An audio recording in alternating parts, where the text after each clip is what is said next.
अगं शीतल, काय करतीयेस? लवकर ये. मेकअप करतीये आई. आलेच. शीतल आपला मेकअप झाल्यानंतर बाहेर आली.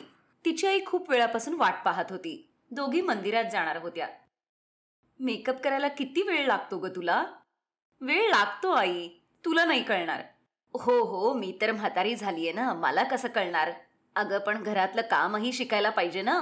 नाहीतर सासरी जाऊन काय करशील तू? हा, तिथे पण मेकअपच करीन आई. मी तर एक ब्युटी पार्लर उघडणार आहे. अच्छा, आणि घरातलं काम कोण करेल? कामवाली ठेवीन. ब्युटी पार्लर मधून खूप पैसा येईल. खूप छान मेकअप करते मी. आणि जर तुझ्या सासूने तुला कामच नाही करून दिलं तर मग सासू बदलीन. तू पण ना पोरी काहीही बडबडत असतेस. बरं आता चल, उशीर होतोय. शीतल आणि तिची आई मंदिरात जातात. मंदिरातले पुजारी दोघींना खूप छान ओळखत होते. अहो मंजूताई, मुलगी आता वयात आलीये, तिचं लग्न वगैरे करायचा विचार आहे की नाही? हो गुरुजी, तुमच्या नजरेत कोणी मुलगा असेल तर सांगा. आहे ना, मी फोटो घेऊन घरी येतो. त्या निमित्ताने शीतलचा हातचा चहाही प्यायला मिळेल. गुरुजी संध्याकाळी एका मुलाचा फोटो घेऊन घरी येतात. त्या मुलाचा फोटो बघून शीतल लग्नाला तयार झाली. मुलाचं नाव मुकुंद होतं आणि त्याचं एक किराणाचं दुकान होतं. एका महिन्यातच शीतलचं त्याच्याशी लग्न झालं. इतर मुलींप्रमाणेच शीतलचीही लग्नानंतरची बरीच स्वप्न होती, पण शीतलची ही स्वप्न पूर्ण होणारी नव्हती. शीतलच्या सासूचं नाव विमला होतं आणि ती खूपच खडूस होती. विमला शीतलला म्हणाली, या घरात आम्ही 4 जण राहतो. मी, माझा नवरा, माझा मुलगा आणि माझी मुलगी. आता तू आल्यावरती 5 जण. तुला रोज 5 जणांसाठी जेवण बनवायला लागेल. जेवण? पण मला तर स्वयंपाक करायला येत नाही. काय? स्वयंपाक करायला येत नाही? गुरुजी तर म्हणाले होते तू अगदी संस्कारी आणि सुशील मुलगी आहेस म्हणून. हो आई, ती तर मी आहेच. सुशील मुलगी असल्यानंतर खाणं बनवणं जरुरी आहे का? अरे अरे, बघ बघ, तुझी बायको कशी आल्या आल्यास तोंड चालवतीये ती. तिला स्वयंपाक करायला पण येत नाही. गुरुजींनी हे स्थळ आणलं होतं म्हणून आम्ही जास्त चौकशी न करता या स्थळाला होकार दिला. पण आपल्या बरोबर फसवणूक झालीये. तुझ्या बरोबर पण फसवणूक झालीये. अरे हे तर गजबच आहे सगळं. मला स्वयंपाक करायला येत नाही, पण मला दुसरी कामं येतात. शीतलच्या सासऱ्यांनी विचारलं, काय काम येतं तुला? मला ब्युटी पार्लरचं काम येतं. मला मेकअप करायला खूप आवडतं आणि मला ब्युटी पार्लरही उघडायचंय. काय? ब्युटी पार्लर उघडायचंय तुला? अरे देवा देवा, ही कशी सुनबाई घेऊन आलीये मी. हिला बाहेर जाऊन काम करायचंय म्हणे. शीतल समजून गेली की या घरात तिचं हे स्वप्न पूर्ण होणार नाही. संध्याकाळी जेव्हा शीतल स्वयंपाकघरात काम करत होती तेव्हाच तिची नणंद पल्लवी तिथे आली. वहिनी, चल मी तुझी मदत करते. अगं पल्लवी, खूप खूप थँक्यू. माझ्याकडून तर हे सगळं होतच नव्हतं. हो, पण तू हे आईला सांगू नकोस. आईला कळालं तर ती मला खूप ओरडेल. एक गोष्ट विचारू पल्लवी, हे तुमच्या घरातले लोक माझं ब्युटी पार्लर बद्दलचं बोलणं ऐकून एवढे चिडले का? हे सगळे जुन्या विचारांचे लोक आहेत वहिनी. तू आणि मी मॉडर्न आहे. आपले विचार यांच्याबरोबर जुळणार नाहीत. खरं सांगू वहिनी, मला पण ब्युटी पार्लर उघडण्याची खूप इच्छा आहे, पण मला मेकअप नाही येत चांगला. अरे वा, काळजी करू नकोस, मी तुला सगळं शिकवीन आणि मग आपण दोघी जणी मिळून ब्युटी पार्लर सुरू करूयात. आपण आपल्या पार्लरमध्ये येणाऱ्या सगळ्या लेडीजना एकदम सुंदर बनवूयात. पल्लवी शीतलकडे लपून छपून मेकअपचं काम शिकू लागली. पल्लवी बाहेर कॉलेज ट्युशनला जात होती. तिच्या बऱ्याच ओळखी होत्या. एक दिवस पल्लवी शीतलला म्हणाली, वहिनी, एक लग्नाचं काम आहे, करशील? त्याचे चांगले पैसेही मिळतील. हो हो, का नाही? घरी काहीतरी कारण सांगावं लागेल. घरी काहीतरी कारण सांगून शीतल आणि पल्लवी लग्नाचा मेकअप करायला गेल्या. त्यांना त्याचे चांगले पैसेही मिळाले. त्या नवरीला तिचं काम इतकं आवडलं की तिने खुश होऊन एक्स्ट्रा पैसेही तिला दिले. काही दिवसातच मी माझं ब्युटी पार्लर सुरू करेन, या सगळ्यांनी हा. असंच लपून छपून शीतल मेकअपच्या ऑर्डर्स घेऊ लागली आणि या जमा केलेल्या पैशातूनच तिने एक छोटंसं ब्युटी पार्लरही सुरू केलं. आता फक्त सामान खरेदी करून ब्युटी पार्लरचं काम सुरू करायचं होतं. पण त्याच वेळी ही बातमी विमलाच्या कानावर पडली. काय ग, तू ब्युटी पार्लर सुरू केलंयस? आमच्या घरची सून आहेस आणि बाहेर काम करणारेस हा? आम्ही तुला नाही म्हणून सांगितलं होतं ना, मूर्ख कुठली. मुकुंदने शीतलला एक थप्पड मारली. शीतल खाली पडली. तिचं डोकं भिंतीवर आपटलं आणि ती तिथेच मरण पावली. अरे तू हे काय केलंस पोरा? तू हिला मारूनच टाकलंस. मी तर फक्त थप्पड मारली होती बाबा. लवकर तिची बॉडी लपव, नाहीतर गडबड होईल. त्यांनी शीतलची बॉडी त्याच ब्युटी पार्लरच्या जमिनीखाली पुरली. पल्लवी घरी आल्यानंतर शीतलला शोधत होती तेव्हा विमला म्हणाली, पळून गेलीये ती. आता यापुढे तिचे या घरात नावही घेऊ नकोस. पण दुसऱ्या दिवशी अचानकच मुकुंदच्या दुकानाला आग लागली. अचानकच कमाईचा एकमात्र दरवाजा बंद झाला. हे पापी पोट लोकांकडून काय काय करून घेतं. भुकेच्या व्याकुळतेने विमलाला त्या ब्युटी पार्लरची आठवण झाली. पल्लवी, तुला पण थोडाफार मेकअप येतो ना, मग तू ब्युटी पार्लर सुरू कर. पण आई, मला एवढं चांगलं नाही येत. अगं, तू 2-3 दिवस जा तरी सगळं येईल तुला. पल्लवी ब्युटी पार्लर मध्ये गेली, पण तिचा हात थरथरत होता. तिला जास्त काही येतही नव्हतं, त्यामुळे तिला खूप टेन्शन येतं. तेव्हाच तिथे एक दुसरी मुलगी येते. तुला केस कापायला येतात ना? माझे केस जरा नीट कापून दे, मला एका लग्नाला जायचंय. ती बाई खुर्चीत बसली, पण पल्लवीने घाबरून कात्रीला हातही लावला नाही. त्या बाईने डोळे बंद केले. तेव्हा पल्लवीने पाहिलं की आपोआपच एक कात्री हवेत तरंगत होती आणि त्या कात्रीने अचानकच त्या बाईचे केस कापायला सुरुवात केली. अरे हे काय, ही जादू कशी झाली? केस कापल्यानंतर ती कात्री परत आपल्या जागेवर आली. ती बाई खूपच खुश झाली. अरे वा, खूपच छान कापलेत, हे घे पैसे. पैसे देऊन ती बाई निघून गेली. पण पल्लवीला हे काही कळालंच नाही. ती आश्चर्यचकित होती. तेव्हाच शीतलजीचा आत्मा तिच्या समोर आला. पल्लवी, आश्चर्यचकित होऊ नकोस, ती मीच होते. मला माहित होतं की तू घाबरलीयस, म्हणून तुझी मदत करण्यासाठी आले. मी याच जमिनीच्या खाली आहे पल्लवी. शीतलच्या आत्म्याने पल्लवीला सगळं काही सांगितलं आणि तिला या मर्डरचा बदला घेण्यासाठी सांगितलं. हे सगळं पोलिसांना कळवलं.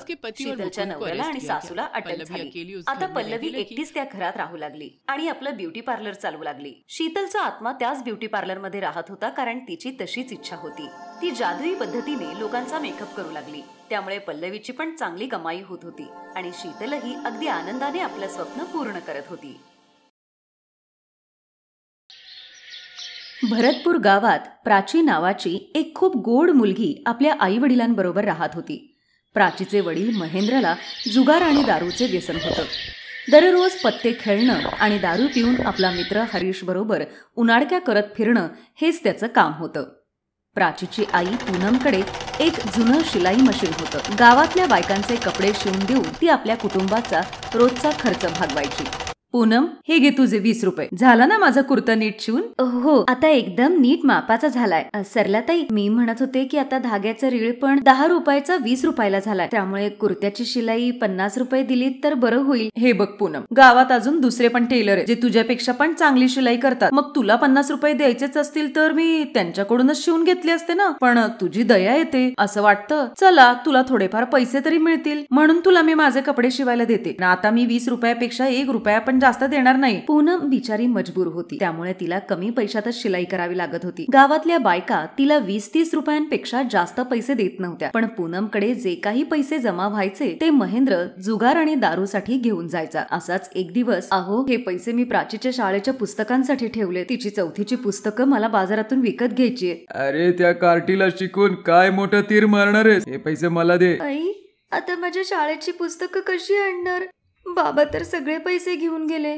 जर मी शाळेत पुस्तकं नाही नेली तर टीचर मला खूप ओरडेल. प्राची बाळा, तू एक काम कर, तू उद्या शाळेत जा. मी परवापर्यंत थोडे पैसे जमून नक्की तुझ्यासाठी पुस्तकं आणीन. दुसऱ्या दिवशी प्राची शाळेत जाण्यासाठी घरातून बाहेर पडते. पण ती घाबरत होती की शाळेत जर टीचरने पुस्तकं आणली नाहीत म्हणून शिक्षा केली तर. म्हणून प्राची शाळेत न जाता तिथेच एका नदी किनारी बसते आणि रडते. आमच्याकडे पैसे का नाहीयेत?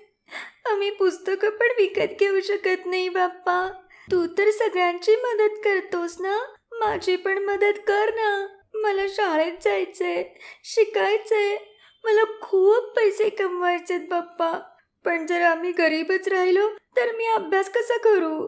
आईची स्वप्न कशी पूर्ण करू? प्राची रडतच होती. तेवढ्यात अचानक नदी किनारी असलेल्या एका झाडावरून तिला चिमणीचा आवाज येतो. अरे, या चिमणीला पिंजऱ्यात कोणी ठेवलं? मी हा पिंजरा घरी घेऊन जाते. तुला भूक लागलीये? चल, मी तुला घरी गेल्यावर खायला देते. प्राची बाळा, काय झालं? तू आज शाळेत नाही गेलीस आणि हा पिंजरा कुठून आणलास? चिमणीला असं बंद का केलंयस? आई, मी शाळेत जायला घाबरत होते. मला वाटलं जर मी पुस्तकं घेऊन शाळेत नाही गेले तर टीचर मला शिक्षा करेल, म्हणून मी नदी किनारीच बसून राहिले. तेव्हा एका झाडाच्या फांदीवर मला हा पिंजरा दिसला. बघ ना आई, ही चिमणी किती भुकेलीये. तिला पाणी पण हवंय. मी तिला खायला प्यायला देते. हा, देव जाणे हिला कोणी असं पिंजऱ्यात ठेवलंय. आई, ही चिमणी किती सुंदर आहे ना. बघ ना, खायला दिलं तर किती खुश झाली. आपण तिचं नाव चुनमुन ठेवूया. आई, तू माझी पुस्तकं कधी आणशील? मला बिना पुस्तकांचं शाळेत नाही जायचंय. प्राची बाळा, तू काळजी करू नको. मी आज रात्रभर कपडे शिवते, म्हणजे सकाळी त्याचे पैसे मिळतील आणि मग आपल्याला तुझी पुस्तकं आणता येतील. प्राची चिमणीच्या त्या पिंजऱ्याला आपल्या बरोबरच घेऊन झोपते. अरे आधीच एवढी अडचण, त्यात हे कशाला आणलं इथं? अहो, हा पिंजरा बाहेर फेकू नका. प्राचीला खूप वाईट वाटेल, ती खूप रडेल. असू द्या ना, त्या चिमणीला उगाच त्रास देऊ नका. महेंद्र त्या पिंजऱ्याला उचलायला जातो, पण दारूच्या नशेत असल्यामुळे धडपडत तसाच खाली पडतो आणि झोपून जातो. चिवताई, तुला लागलं तर नाही ना? मला भीती वाटते ग. प्राचीचे बाबा सकाळी उठल्यावर तुला काही करणार तर नाही ना? म्हणून मीच तुझा पिंजरा उघडते. तू आकाशात उडून तुझा जीव वाचव. जा चिवताई, तू उडून जा. चिवताईचा पिंजरा उघडल्यावर पूनम रडू लागते. ती चिमणी खिडकीत बसून राहते. रडता रडताच पूनमला झोप लागते. दुसऱ्या दिवशी सकाळी प्राची जेव्हा उठते तेव्हा पूनम तिला रात्री घडलेला सगळा प्रकार सांगते. आई, तू एकदम बरोबर केलंस. चुनमुन आता बिनधास्त आकाशात उडत असेल. माझी दोस्त चुनमुन, तू जिथे कुठे असशील तिथे खुश राहा. तिकडे चिवताई उडत उडत एका आश्रमात पोहोचते आणि तिथे ध्यानस्थ बसलेल्या एका साधू महाराजांकडे जाते. कावेरी, आलीस तू? महाराज, माझा नमस्कार स्वीकार करा. मला सांग, यावेळी मी तुला दिलेल्या जादुई मंत्रांनी तू कुठल्या गरजू आणि परोपकारी माणसाची मदत केलीस?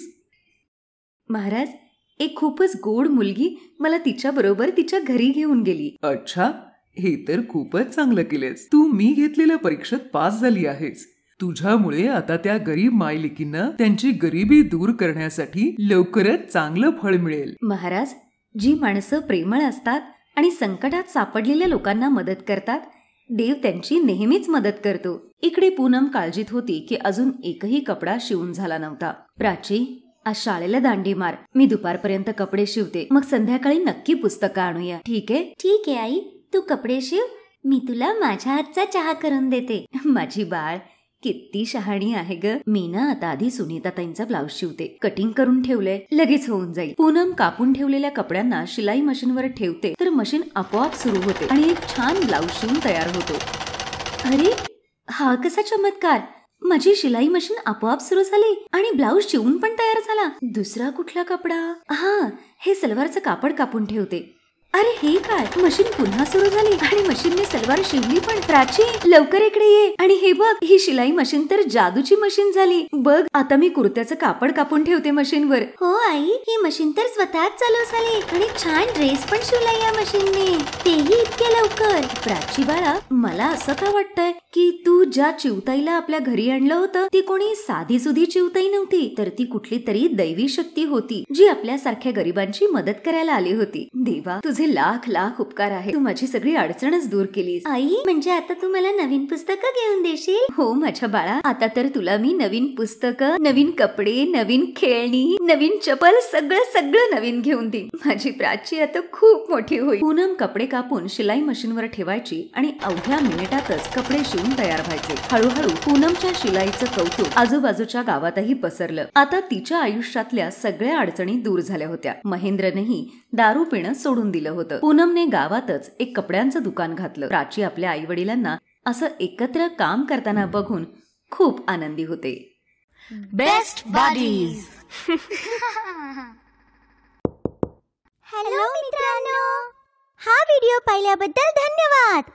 जर तुम्हाला हा व्हिडिओ आवडला असेल तर कृपया लाईक, सबस्क्राईब आणि कमेंट नक्की करा. आणि हो, शेअर करायला पण विसरू नका. अजून असेच मजेदार व्हिडिओ पाहण्यासाठी खाली दिलेल्या घंटीला दाबा.